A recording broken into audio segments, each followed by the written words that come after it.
Welcome to today's episode of The Art of Volunteering. I'm your host, Stormy Bell. Let's journey to New York City to learn about how when one woman joins a team of 2,800 volunteers, impact is made in mighty and diverse ways.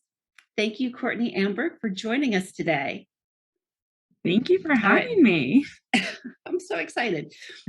Courtney has been volunteering with the New York Junior League since 2017. Her focus has always been on the community side, working with young children and sharing their love of theater. In addition to the New York Junior League, Courtney also enjoys volunteering with City Meals on Wheels, delivering meals to homebound New Yorkers.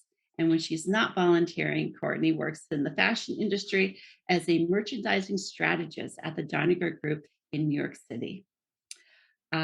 When I was researching the New York Junior League, I learned about this rich history of the organization, starting in the Lower East Side, and they were working with immigrants in 1901, so 120 years, and it continues today. And they're meeting the needs of the international newcomers, both women and children. So, Courtney, how did you learn about this amazing organization? What's so interesting is it's actually worldwide. It's not just only in the US, it's also international. So it's something that I've always known about. Where I grew up in Fairfield, they have their own Fairfield Junior League. But when I moved to New York City, I had a lot of free time and I wanted to get involved.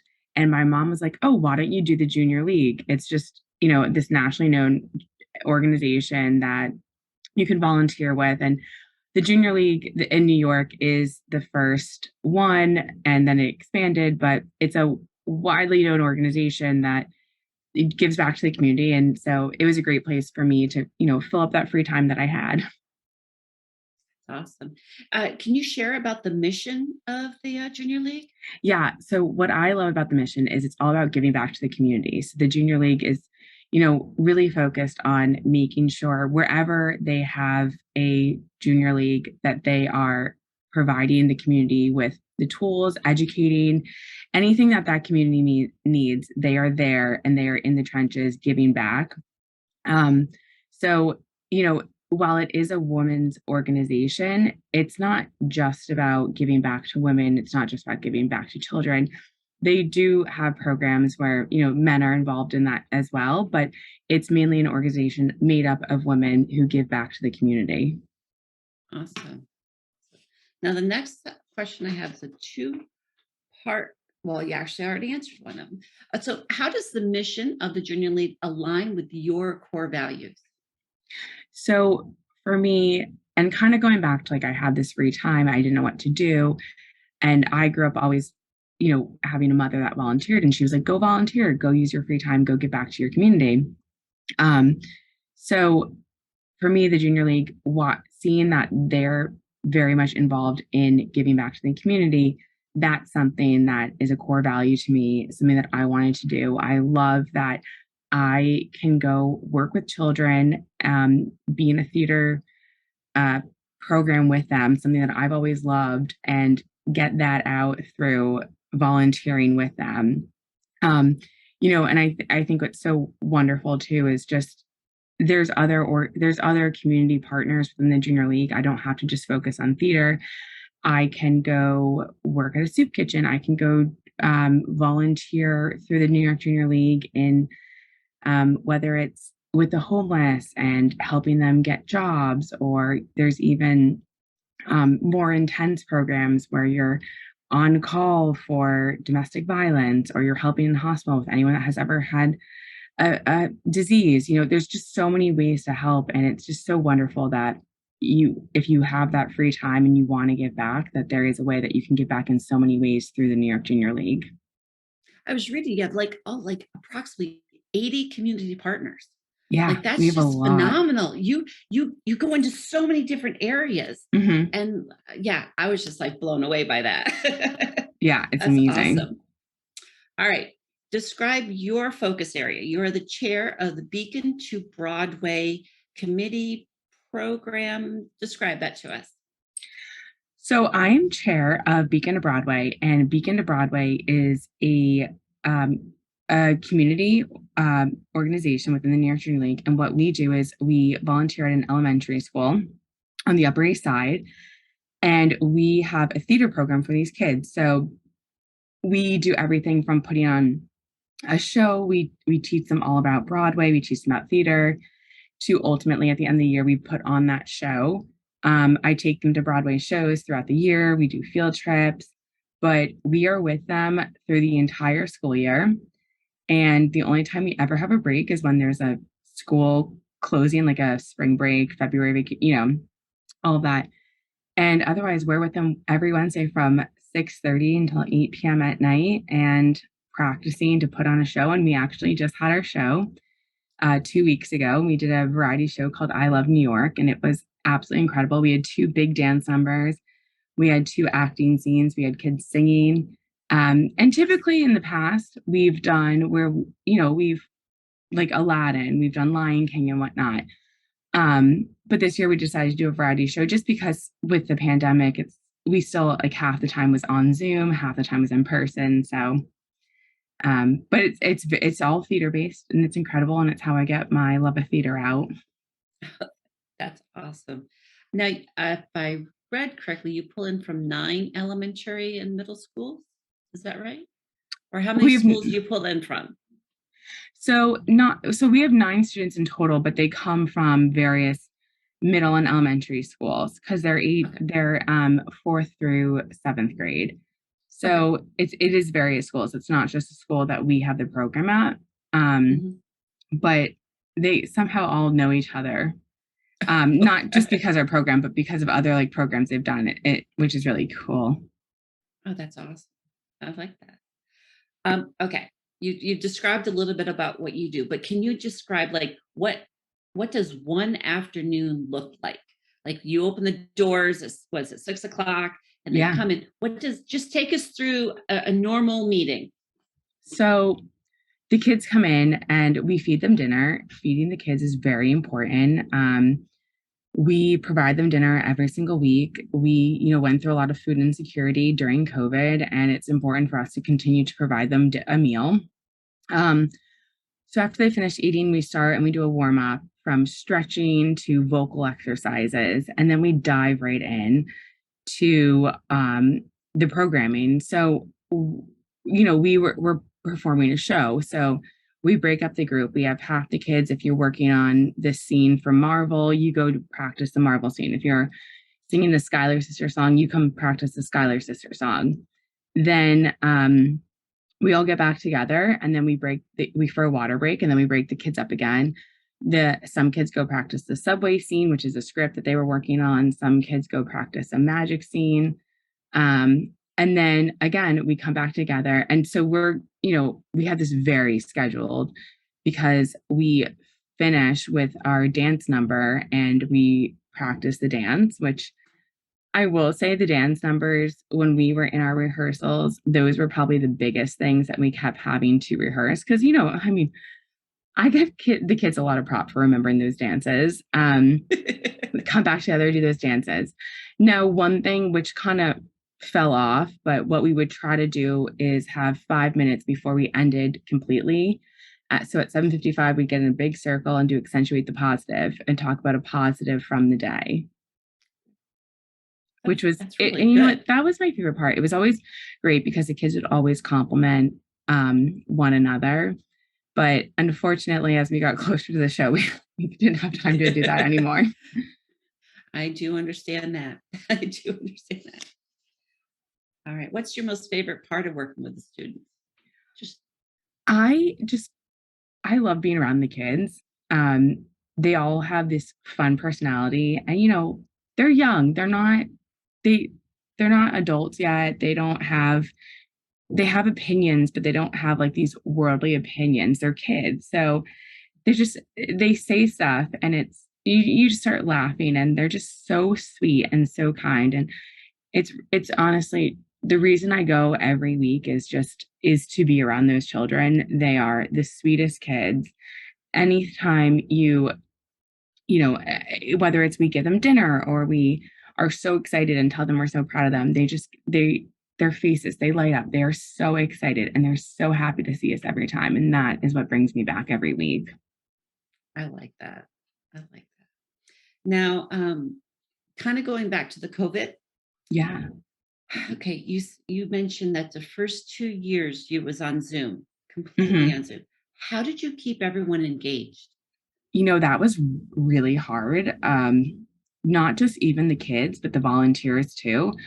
It was a struggle. So at that point, I did have a second co-chair, and I had a team, and it was myself and this another woman, and we really struggled. How do we keep our volunteers engaged, and how do we keep the kids engaged?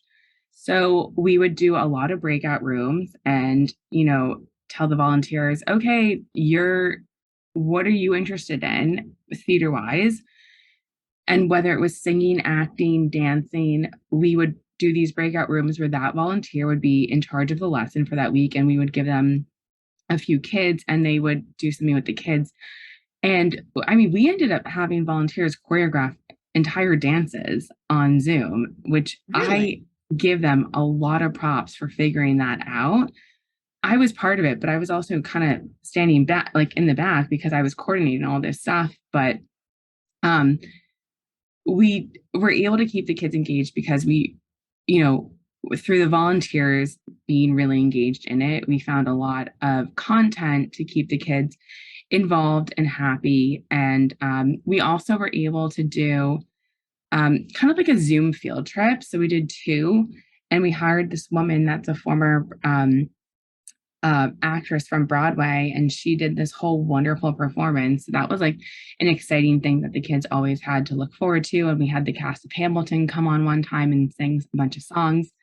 So we always like made sure we had these fun activities for them to look forward to when we weren't doing our programming. But with the programming, we tried to keep it, very fun, very light, to keep them very involved in it. Because I mean, it's so easy for a kid to just be like, stop video, mute myself, and not come back on. Right. And we had a great group of students. We were very lucky. That's awesome. You also mentioned that you served them a meal. How did you handle that during COVID? Since food insecurity was such a concern during that Yeah. time. So our community partner had brought it up to us that food insecurity was becoming a big issue. And my co-chair and I went to the junior league and said, like, look, this is a huge problem within our community and we need to do our part. And we had a large budget. And they were like, whatever you need to do to feed those family, go ahead, use your budget, spend it how you want to spend it. So we started sending the kids a seamless meal every week that we had our lesson planning. And we would, email them and say, like, we would email the parents and say, what does your child want? And we didn't want them to go over a certain amount of dollars, but basically they had free range to get whatever they want. And the families were so thankful for that, because even if they weren't struggling with food insecurity, the parents didn't have to make them dinner that night. And it was very helpful. That's awesome. You saw the direct impact of that Yeah. in those lives. All right. Let's see. Now, you mentioned this person before, but tell me about the woman who modeled the act of serving to you. Yeah. So my mom, she's a huge volunteer herself. She volunteers in our hometown Fairfield with Bridgeport Hospital, which is now part of Yale New Haven. And um, she just does incredible things for them. And growing up, I've always watched her, whether it's putting on events or throwing parties to raise money. But one thing I will say, she'd always taught me, it's not all about the party. It's not all about attending it and spending the money. What a lot of organizations need is people actually in the trenches volunteering. Um, so every year she would put together this wheelchair race, and it was incredible.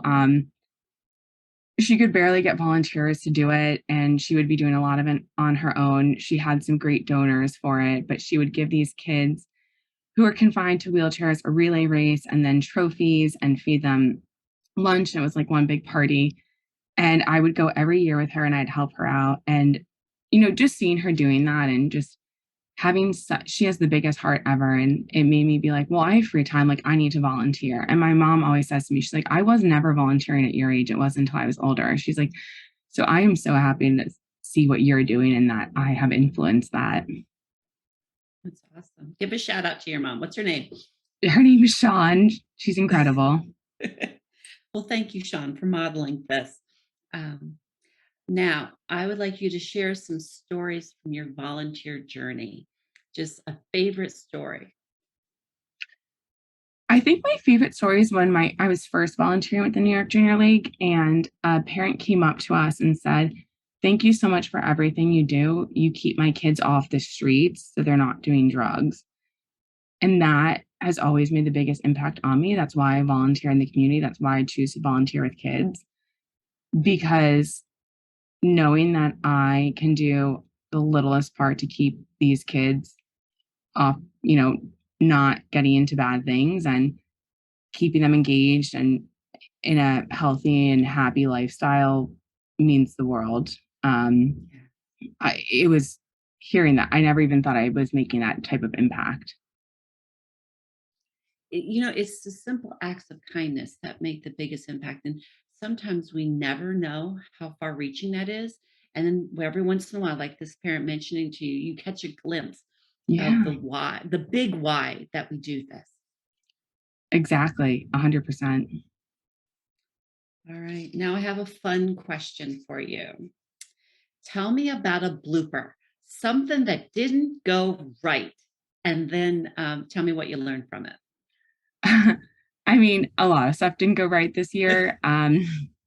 it. Not to like be a Debbie Downer, but volunteer retention has been very hard for me, where I had a lot of volunteers not showing up, and half the time it was just me and maybe one other volunteer running the program with the kids. So that was definitely something that I was not prepared for. But um, so that's like a little Debbie Downer. But a fun thing that I was not prepared for was just, I honestly didn't think I had a boy in the program and he was the only boy. There were no other girls, and it was really hard to get him to do stuff. And honestly, I was kind of going to give him a pass and be like, you don't have to be in this show. Like, whatever you want to do, you don't have to dance.